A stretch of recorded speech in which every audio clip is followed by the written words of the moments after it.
Hello movie lovers, আশা করি শীতের এই ঠান্ডা ঠান্ডা আমেজে সবাই বেশ ভালো আছেন। আজকে আমি আপনাদেরকে এমন একটা মুভির গল্প শোনাবো যে গল্পে একটা ভয়ঙ্কর গেম শো দেখানো হয়, যার মাধ্যমে মানুষজন মৃত্যুকে আলিঙ্গন করে এবং আমাদের মুভির নায়ক রিচার্ড অভাবের তাড়নায় পড়ে এই মৃত্যুর খেলায় অংশ নেয়। এই গেমে 30 দিন বেঁচে থাকতে পারলেই গেমের উইনার পাবে 100 কোটি টাকা। কিন্তু বিষয়টা আসলে এতটাও সহজ নয়, কেননা পুরো পৃথিবীর মানুষ আর ভয়ঙ্কর সব প্রফেশনাল হান্টাররা তাকে মেরে ফেলার জন্য রেডি থাকবে। তো শেষ অবধি রিচার্ড এই গেমটা জিততে পারে নাকি শেষমেশ মৃত্যুর কাছে হেরে যায়, সেটা জানতে হলে দেখতে হবে সদ্য রিলিজ হওয়া রানিং ম্যান নামের মুভির এক্সপ্লেনেশনটি। তো বেশি কথা না বাড়িয়ে চলুন কম্বলের ভিতরে শুয়ে শুয়ে ভিডিওটা এনজয় করি। মুভির শুরুতেই আমরা রিচার্ড নামের একজন লোককে দেখতে পাই, যে কিনা তার ছোট্ট একটা মেয়েকে কোলে নিয়ে একটা অফিসে এসেছে। কিছুদিন আগে তার চাকরি চলে গিয়েছে, আর ছোট্ট মেয়েটা অনেক বেশি অসুস্থ হওয়ায় সে তার বসকে অনুরোধ করতে এসেছে যেন তাকে তার চাকরিটা ফিরিয়ে দেওয়া হয়।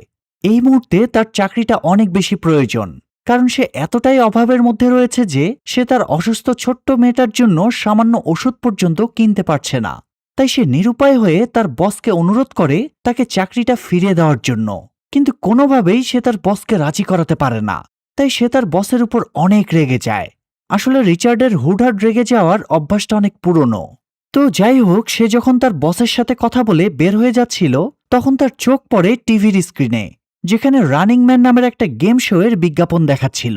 এই গেমে অংশগ্রহণকারীদের মধ্যে যে ব্যক্তি 30 দিন সার্ভাইভ করতে পারবে তাকে দেওয়া হবে 100 কোটি টাকা। কি ভাবছেন মনে মনে, এ আর এমন কি? রাত হবে ঘুমাবো, সকাল হবে উঠে যাব, খাবো দাবো আরাম করব, এভাবেই 30 দিন কেটে যাবে আর তারপর 100 কোটি টাকা দিয়ে দেবে। কিন্তু মোটেও ব্যাপারটা এমন নয়। এই গেমের এক একটা দিন যেন জাহান্নামের মতো। তো রিচার্ড বিজ্ঞাপনটা দেখে চিন্তা করে যে সে এতটাও বোকা নয় যে টাকার জন্য এই মরণ খেলায় অংশ নেবে। তাই সে তার মেয়েকে কোলে করে সেখান থেকে চলে যায়। সে ঠিক কি করবে বুঝতে না পেরে বাসায় এসে তার মেয়েকে নিয়ে বসে থাকে। মেয়েটার অবস্থা সময়ের সাথে সাথে খারাপের দিকেই যাচ্ছে। তখন সে তার বাসার টিভি স্ক্রিনে দেখতে পায় আরও একটা গেম চলছে, যেখানে অংশগ্রহণকারীরা বেশ কিছু প্রশ্নের উত্তর দিয়ে জিতে নিচ্ছে টাকা। এগুলো দেখে রিচার্ড একটা লিস্ট করতে থাকে, যেখানে সে তার সামনে টাকা ইনকাম করার বিভিন্ন উপায় লেখে।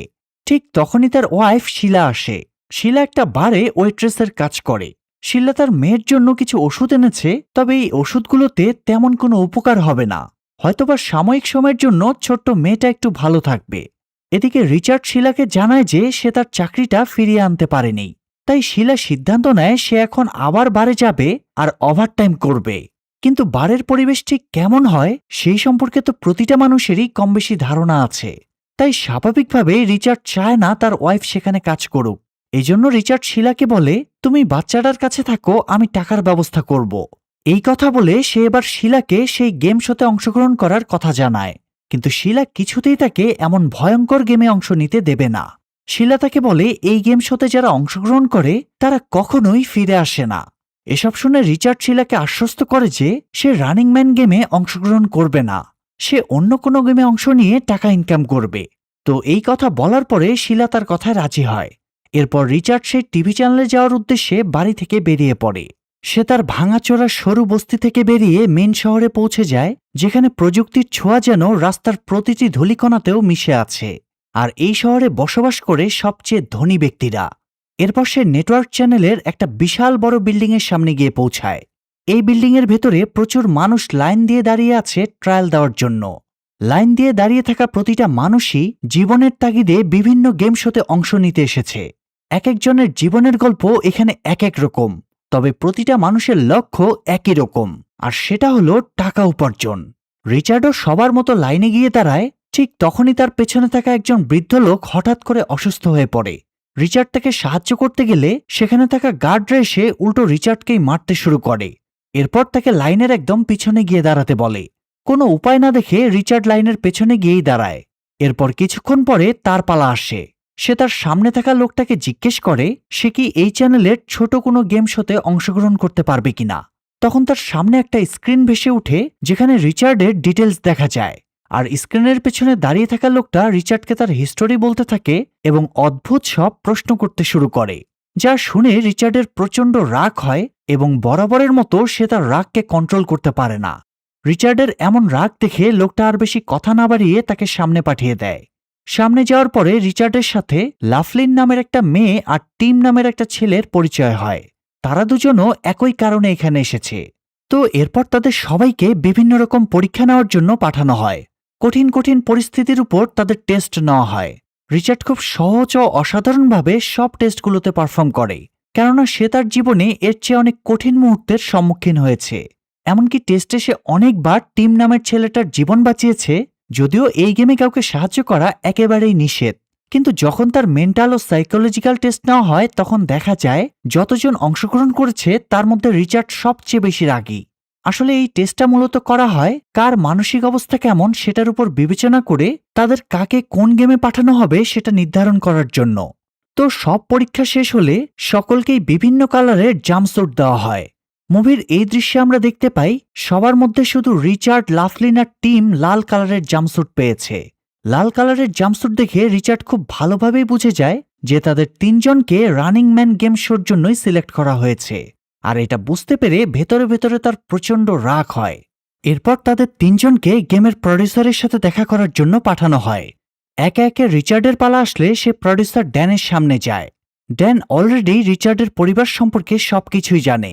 সে এটাও জানে যে রিচার্ড রানিং ম্যান গেম খেলার জন্য এখানে আসেনি, তাই সে আগে থেকেই তার জন্য টাকা রেডি করে রেখেছে। রিচার্ড তার সামনে আসলে সে টাকার খামটা তাকে দেয় আর বলে, তুমি অন্য গেম খেললে যে টাকা পাবে তাতে তোমার পরিবারের অবস্থার একটু উন্নতি হবে না, কিন্তু তুমি যদি রানিং ম্যান গেমে মাত্র 1 সপ্তাহ সার্ভাইভ করতে পারো তাহলে তুমি আর তোমার ফ্যামিলির নাম পৃথিবীর শীর্ষ ধনীদের তালিকায় থাকবে। এরপর সে আরও অনেক লোভ দেখানো কথা রিচার্ডকে বলে, কিন্তু রিচার্ড তার কথা শুনে মুচকি হাসে আর না সূচক মাথা নেড়ে বলে, তাই বলে তো আমি নিজেকে হত্যা করতে পারি না। এবার ড্যান তার মোক্ষম অস্ত্র বের করে, মানে এবার সে তাকে ইমোশনাল ব্ল্যাকমেল করে।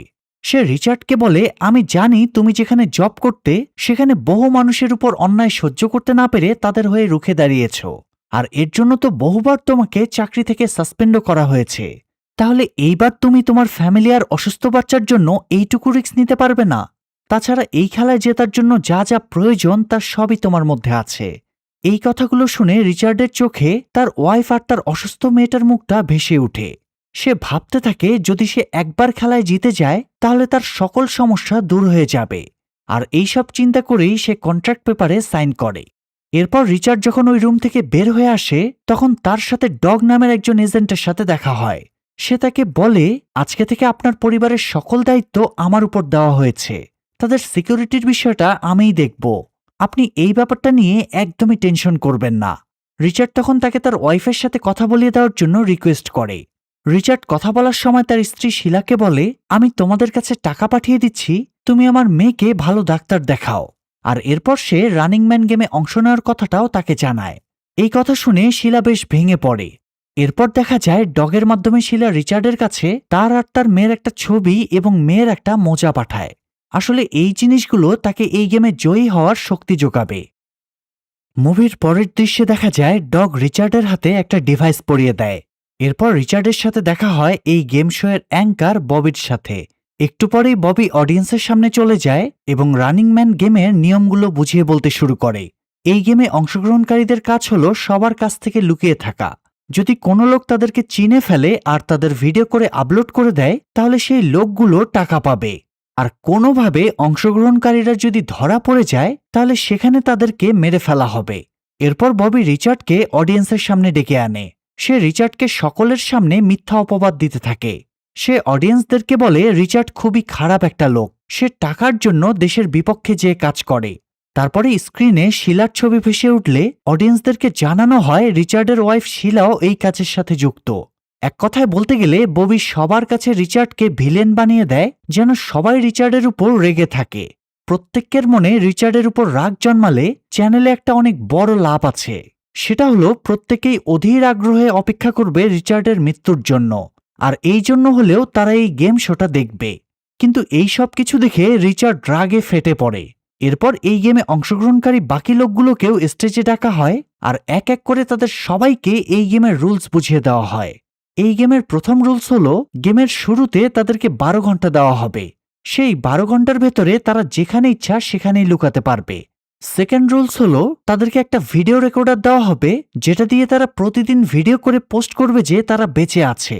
আর গেমের থার্ড এবং লাস্ট রুলস হলো তারা যদি এভাবে 30 দিন সার্ভাইভ করতে পারে তাহলে তারা 100 কোটি টাকা জিতে যাবে।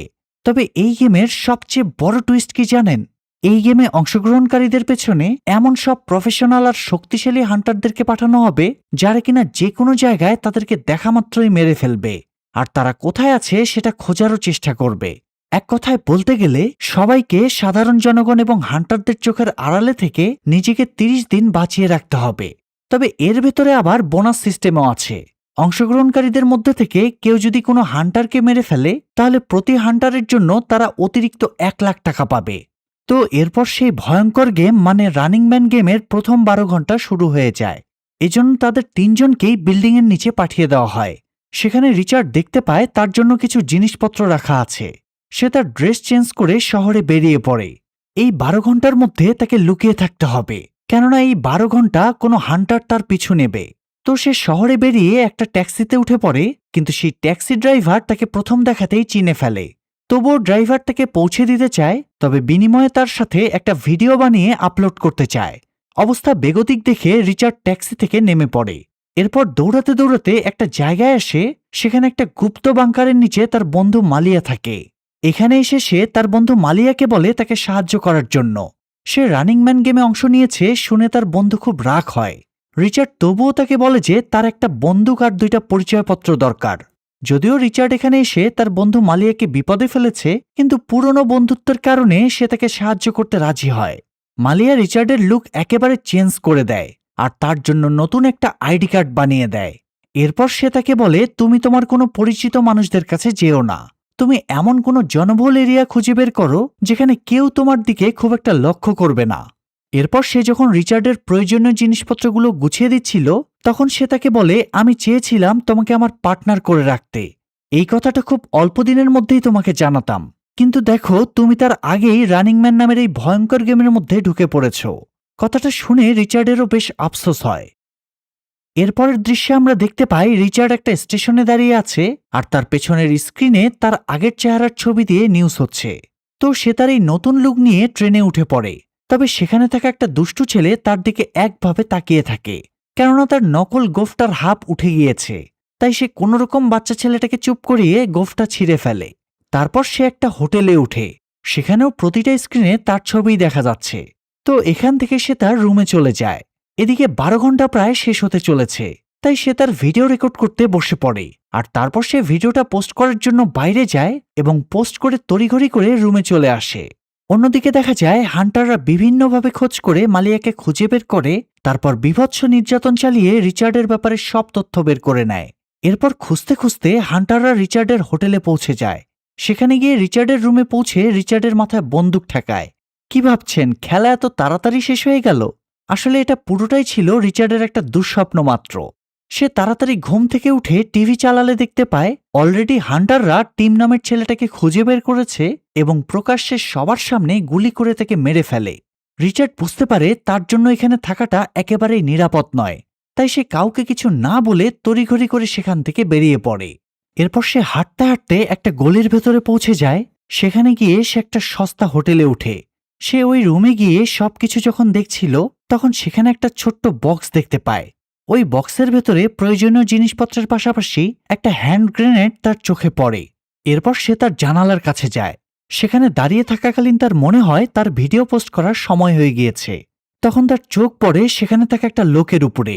লোকটা পাগলের মতো একা একাই নিজের সাথে কথা বলছে আর বারবার রিচার্ডের বিল্ডিংয়ের দিকে তাকাচ্ছে। তবে সেই ব্যাপারটা খুব একটা সিরিয়াসলি না নিয়ে গোসলের উদ্দেশ্যে বের হয়। কিন্তু হঠাৎই তার মাথায় আসে বাইরে যে লোকটা দাঁড়িয়ে আছে সে কোনো সাধারণ লোক নয়। তাকে সে এই শোতে আসার আগেও দেখেছে।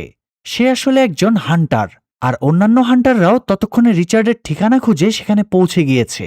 অবস্থা বেগতিক দেখে রিচার্ড তখনই বাথরুমের ভেতরে লুকিয়ে পড়ে। হান্টাররা এগিয়ে আসলে সে কোনোরকমে তাদেরকে এড়িয়ে ছাদে চলে যায়। ছাদে এসে সে একটা ক্যাবলের মাধ্যমে ঝুলে তার রুমে ঢোকে। সে রুমে ঢুকে তড়িঘড়ি করে তার জামা কাপড় বদলে ফেলে, কিন্তু সেই শব্দে হান্টাররা তার রুমে পৌঁছে যায়। আর তার উপরে যখন অ্যাটাক করবে ঠিক তখনই রিচার্ড জানালা দিয়ে লাফ দেয়। এই সব কিছুই লাইভ টেলিকাস্ট হচ্ছিল। রিচার্ড তারের সাহায্যে নিচের একটা রুমে চলে যায়। সেখান থেকে দৌড়ে সেই লিফটে যায়, কিন্তু কপাল খারাপ হলে যা হয়, লিফটটা তখনই নষ্ট হয়ে যায়। উপায় না পেয়ে তার রুমে পাওয়া সেই হ্যান্ড গ্রেনেডটা এবার উপরে হান্টারদের উদ্দেশ্যে ছুঁড়ে মারে, আর হান্টাররাও তাকে গুলি করতে থাকে। আর ঠিক তখনই গ্রেনেডটা ব্লাস্টের কারণে লিফটটা ভেঙে বেসমেন্টে গিয়ে পড়ে। বেসমেন্টে গিয়ে সে একটা ম্যাগাজিনে আগুন ধরিয়ে সেটাকে মশাল হিসেবে ব্যবহার করে, কিন্তু অসতর্কতাবশত সেই আগুন থেকে পুরো বেসমেন্টেই আগুন লেগে যায়। তখন তার চোখ পড়ে একটা পানির লাইনের দিকে। সে কোনো কিছু চিন্তাভাবনা না করে ওই পানির লাইনের ভেতরে ঢুকে পড়ে। তখনই বেসমেন্টের আগুনে পুরো বিল্ডিংয়ে প্রচণ্ড রকমের বিস্ফোরণ ঘটে। তবে কপাল ভালো থাকায় রিচার্ড প্রাণে বেঁচে যায়, কেননা সে পানিতে ডুবে আছে। এদিকে ওই অবস্থায় রিচার্ড প্রতিদিনের মতো ভিডিও রেকর্ড করে আর তাদেরকে বলে, আমি এখনো বেঁচে আছি। অন্যদিকে দেখা যায় এই ব্লাস্টের কারণে নেটওয়ার্ক টিভি চ্যানেলের 8 জন হান্টার মারা গিয়েছে, ফলে রিচার্ডের এক্সট্রা 8 লাখ টাকা অ্যাড হয়। তো রিচার্ড যখন সেখান থেকে বের হয়ে পালানোর চেষ্টা করে, তখন তাকে একটা ছোট ছেলে দেখে ফেলে। রিচার্ড তার উপরে রাগ দেখায়। তখন ছেলেটা তাকে জানায়, আপনি চাইলেই আমি আপনাকে সাহায্য করতে পারি, কিন্তু বিনিময়ে আমাকে টাকা দিতে হবে, কেননা আমার বোন ক্যান্সারে ভুগছে, তার চিকিৎসার জন্য অনেক টাকা প্রয়োজন। এই কথা বলে সে রিচার্ডের থেকে ভিডিও ক্যাসেটটা নিয়ে গিয়ে নিজেই পোস্ট করে আসে। এর কিছুক্ষণ পর সে তার ভাই ব্র্যাডলিকে সাথে নিয়ে রিচার্ডের কাছে আসে। তারপর সবাই মিলে ব্র্যাডলির বাড়িতে যায়। সেখানে যাওয়ার পরে ব্র্যাডলি তাকে বলে, আমি শুধু টাকার জন্য আপনাকে সাহায্য করছি না। এই বলে সে রিচার্ডকে নেটওয়ার্ক চ্যানেলের কিছু কালো অধ্যায় তাকে বোঝায়, আর তাকে জানায় কেন এখন পর্যন্ত কোনো মানুষ রানিং ম্যান শোতে জিততে পারেনি। আসলে এই গেমে যারা একটু ভালো খেলে, মানে বারবার হান্টারদের হাত থেকে বেঁচে ফেরে, তাদেরকে সহজেই মেরে ফেলা হয় না, কেননা অডিয়েন্স তখন এই গেমটা বেশি উপভোগ করে। কিন্তু যখনই দেখা যায় সেই লোকটা প্রায় 30 দিনের কাছাকাছি পৌঁছে গিয়েছে, ঠিক তখনই তাকে মেরে ফেলা হয়। আসলে নেটওয়ার্ক টিভি চ্যানেল কখনোই কোনো মানুষকে এতগুলো টাকা দিতে চায়নি। তারা শুধুমাত্র এক একজন অংশগ্রহণকারীর জীবন নিয়ে খেলার মাধ্যমে টাকা ইনকাম করে। তখন হঠাৎ করে ব্র্যাডলির বোন কেঁদে ওঠে। তার বোনকে দেখে রিচার্ডের নিজের পরিবারের কথা মনে পড়ে যায়। রিচার্ড এবার ব্র্যাডলির কাছে তার বোনের কথা জিজ্ঞেস করলে সে তাকে জানায়, নেটওয়ার্ক টিভির একটা কেমিক্যাল ফ্যাক্টরি ছিল। একবার সেটা বিস্ফোরণ হওয়ায় সেখান থেকে বেশ কিছু গ্যাস নির্গত হয়, আর সেই তেজস্ক্রিয় গ্যাস বোনের ফুসফুসে ঢুকে যায়, আর তারপর থেকেই সে ক্যান্সারের সাথে যুদ্ধ করছে। কিন্তু এই গ্যাস বিস্ফোরণের ব্যাপারটা নেটওয়ার্ক টিভি ধামাচাপা দিয়ে দেয়। এই জন্যই ব্র্যাডলি নেটওয়ার্ক টিভির বিপক্ষে কাজ করছে, আর রিচার্ডকে এই জাল থেকে বের করার চেষ্টা করছে। এই সব কিছু শোনার পর রিচার্ড রাগে ক্ষোভে ভেতরে ভেতরে ফেটে পড়ে। সে একটা ভিডিও রেকর্ড করে আর সেখানে বলে, আসলে নেটওয়ার্ক চ্যানেল বাইরে থেকে যেমন মনে হয় তেমন নয়, এর পেছনে রয়েছে কালো আর কুলুষিত গল্প। সবকিছু বলে সে ভিডিওটা পাঠিয়ে দেয়, কেননা তার পাঠানো প্রত্যেকটা ভিডিও লাইভ টেলিকাস্ট করা হয়।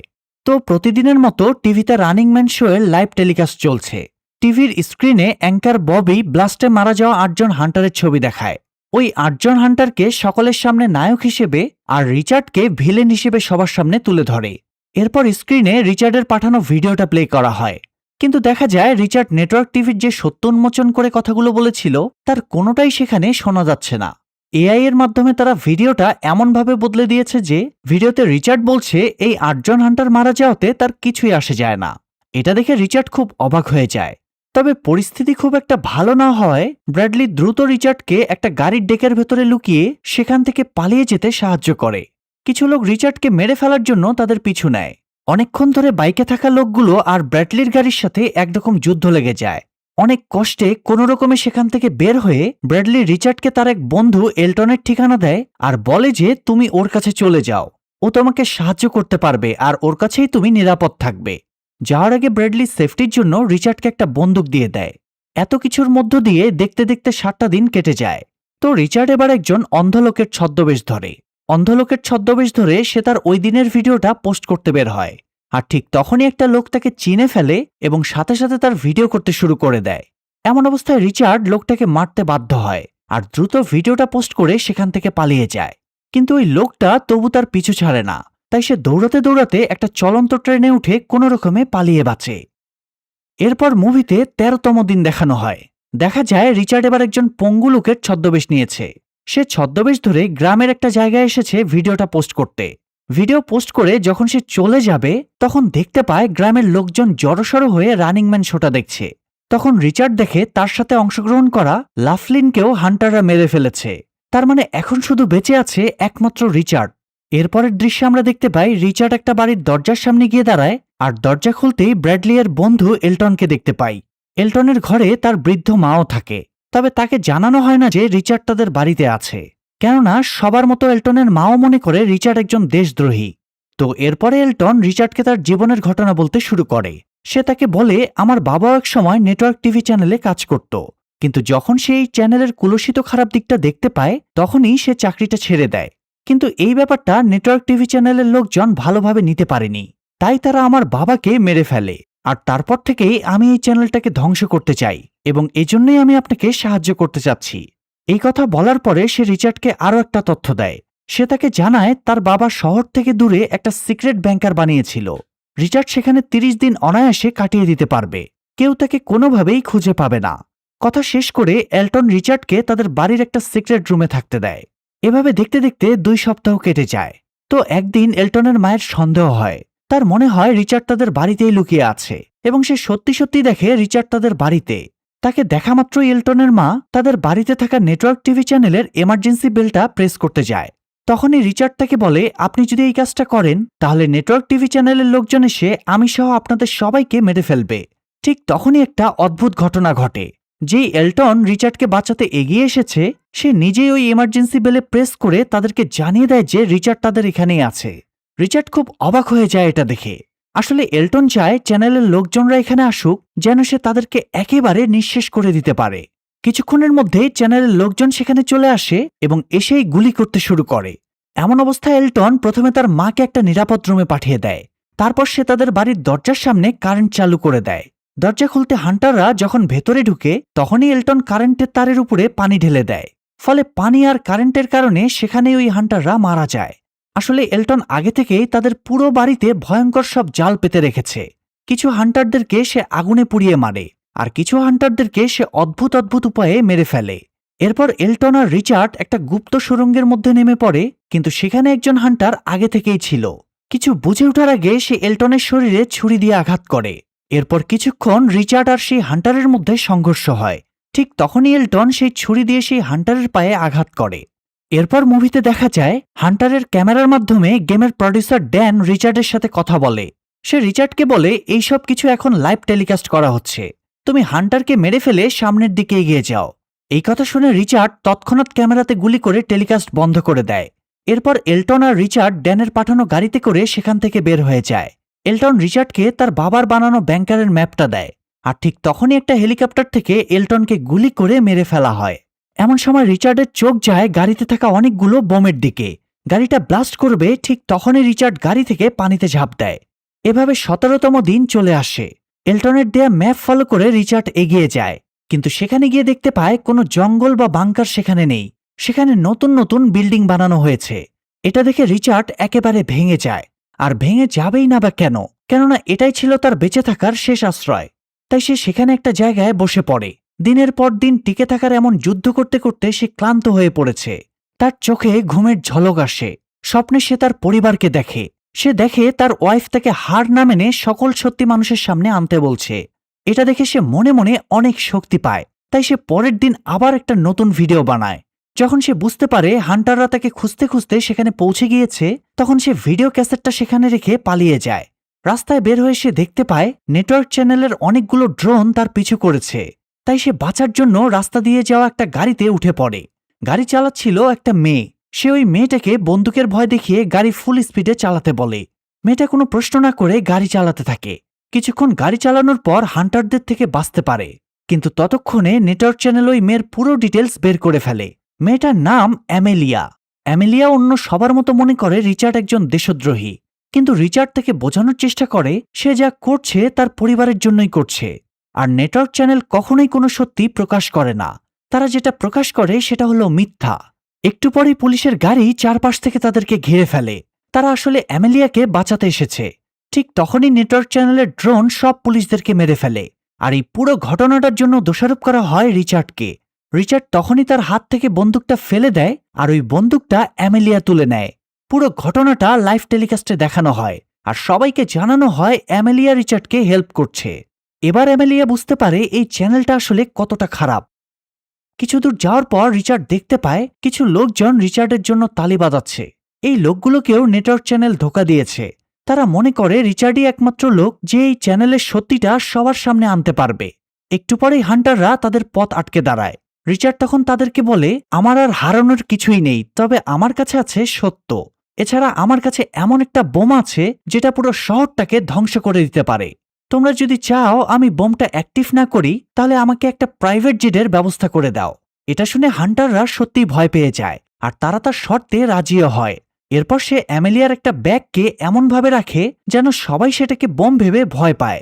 এদিকে কিছুক্ষণের মধ্যেই তার জন্য প্রাইভেট জেটের ব্যবস্থা করা হয়। জেটের ভেতরে গিয়ে সে দেখতে পায় 3 জন পাইলট সেখানে রয়েছে। তার আর বুঝতে বাকি থাকে না যে এরাও হান্টার। অন্যদিকে জেটের ভেতরে ঢুকতে রিচার্ডের পুরো শরীর স্ক্যান করা হয়। ড্যান এবার বুঝতে পারে রিচার্ডের কাছে কোনো বোম নেই।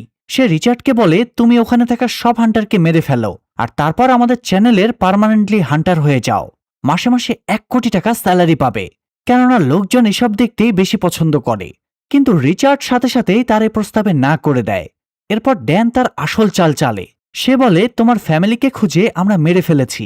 একথা শোনা মাত্রই রিচার্ড রাগে ফেটে পড়ে। এবার আবার রানিং ম্যান শোয়ে লাইভ টেলিকাস্ট শুরু হয়েছে। হান্টার যখনই তাকে মারতে আসবে ঠিক তখনই দুঃখ কষ্ট আর রাগে রিচার্ড বন্দুক তুলে নিয়ে সব হান্টারদেরকে মেরে ফেলে। এরপরে হান্টারদের মেইন লিডার তার সামনে আসে। আর এখানেই মুভির গল্প সবচেয়ে ভয়ঙ্কর দিকে যায়। অনেকক্ষণ যাবৎ হান্টার আর রিচার্ডের মধ্যে একটা রুদ্ধশ্বাস যুদ্ধ চলে। লড়াইয়ের এক পর্যায়ে রিচার্ড হান্টারকে মেরে ফেলতে সক্ষম হয়। ততক্ষণে জেট পুরো ফাঁকা হয়ে গিয়েছে। রিচার্ড অ্যামেলিয়াকে একটা প্যারাশুট দিয়ে নিচে চলে যেতে বলে। অ্যামেলিয়া সেফলি নিচে পৌঁছে যায়। আর এসব কিছুই তখন লাইভ টেলিকাস্ট হচ্ছিল। এদিকে ড্যান সকলকে জানায় আজকে থেকে রিচার্ড আমাদের হান্টার হিসেবে কাজ করবে। কিন্তু তখন রিচার্ড ক্যামেরা দেখতে পেয়ে সব সত্যি কথা বলতে শুরু করে। সে বলে, আপনারা কেউ এই চ্যানেলের কথা বিশ্বাস করবেন না। এরা দিনের পর দিন মানুষকে ধোঁকা দিয়ে আসছে। এসব কথা শুনতে পেয়ে ড্যান লাইভ টেলিকাস্ট বন্ধ করে দেয়। এরপর ড্যান রিচার্ডকে হুমকি দেয়। সে বলে, তুমি যদি আমাদের হয়ে কাজ না করো তাহলে আমি পুরো পৃথিবীর সামনে তোমার এমন একটা ভিডিও দেখাবো যা দেখার পর তুমি প্রত্যেকের কাছে আতঙ্কবাদী হিসেবে পরিচিত হবে। তো কিছুক্ষণ পরেই একটা ভিডিও দেখা যায় যেখানে দেখা যাচ্ছে রিচার্ড প্রচণ্ড রেগে গিয়ে নেটওয়ার্ক টিভি চ্যানেলের বিল্ডিং ধ্বংস করতে আসছে। কিন্তু এটা আসলে সত্যি কোনো ভিডিও না, পুরোটাই এআই দিয়ে বানানো একটা ফেক ভিডিও। এদিকে সাধারণ জনগণদেরকে বিশ্বাস করানোর জন্য সেই জেটটাকে চ্যানেলের বিল্ডিংয়ের দিকেই ঘুরিয়ে দেওয়া হয়। আর সঙ্গে সঙ্গে ওই জেটটাকে ব্লাস্ট করে দেওয়া হয়। ফলে পুরো দুনিয়া মনে করে রিচার্ড ব্লাস্টের সাথে মারা গিয়েছে। কিন্তু মুভির গল্প এখানেই শেষ হয় না। কিছুক্ষণ পরে একটা ভিডিও রিলিজ করে যেখানে নেটওয়ার্ক টিভি চ্যানেলের সকল নোংরা কাজ প্রমাণসহ দেখানো হয়। ভিডিওটা দেখে সাধারণ জনগণ বুঝে যায় আসল ভিলেন কে আর আসল হিরো কে। এরপর আমরা দেখতে পাই রিচার্ড আসলে মারা যায়নি।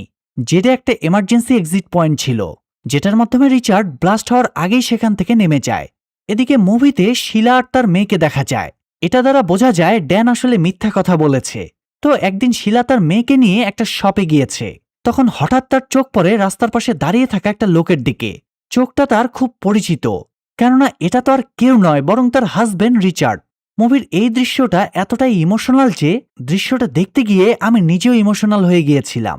একটা ছোট্ট বাচ্চা তার বাবাকে ফিরে পেয়েছে, আর একজন স্ত্রী পেয়েছে তার স্বামীকে, যারা কিনা জানতো রিচার্ড মারা গিয়েছে। এদিকে সাধারণ জনগণ চ্যানেলের উপর প্রচণ্ড ক্ষিপ্ত হয়ে পুরো চ্যানেলের বিল্ডিংয়ের উপর হামলা করে। চ্যানেলের অ্যাঙ্কার ববি কোনোরকমে সেখান থেকে পালিয়ে যায়। তখন হঠাৎ করে রিচার্ড ড্যানের সামনে আসে। কিছু বুঝে ওঠার আগে রিচার্ড গুলি করে ড্যানকে মেরে ফেলে। আর এর মধ্য দিয়ে এই ভয়ঙ্কর নোংরা খেলাটা শেষ হয়ে যায়। মুভির এই গল্পটা আসলে শুধু একটা মানুষের বেঁচে থাকার নয়, বরং এটা কিছু মানুষের অসহায়ত্বের সুযোগ নিয়ে কিছু নোংরা মানুষের কালো টাকার পাহাড় বানানোর গল্প। তো কেমন লাগলো রানিং ম্যান মুভির এই অসাধারণ গল্পটা? আমার কাছে কিন্তু বেশ ভালো লেগেছে। তবে আপনাদের কাছে কেমন লাগলো সেটা অবশ্যই কমেন্ট করে জানান। আর পরবর্তী ভিডিও দেখার জন্য চ্যানেলটা সাবস্ক্রাইব করে বেল বাটনটা অল প্রেস করে রাখুন। সবাই ভালো থাকবেন, সুস্থ থাকবেন, আল্লাহ হাফেজ।